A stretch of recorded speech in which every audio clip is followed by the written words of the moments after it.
gün qonşu uşaqları meşə odun yığmağa gedirdilər. Baba, bax, artıq mən nağıl oxumağı bilirəm. Guten Morgen!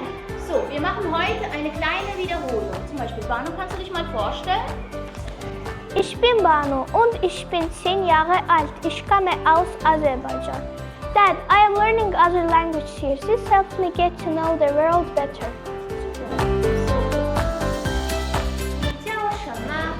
我叫Musa. Ana, mən artıq Çin dilində öyrənirəm.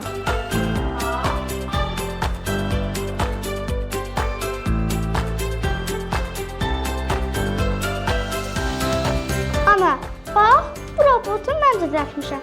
Artıq bacarıram.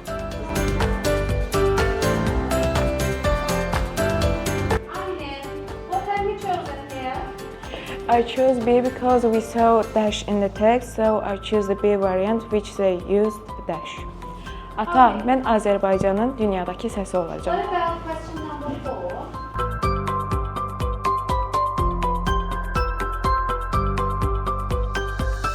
Şəxslər göy rəngə boyandı yodun təsiri. Ana, burada etdiyim təcrübələr əsasında öyrəndiklərim daha yaxşı yadımda qalır. Daddy, science is always fun here.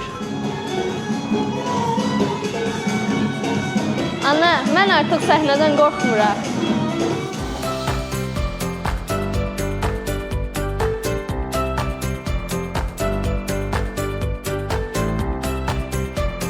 Dad, I am already preparing for the math competition and I am so happy.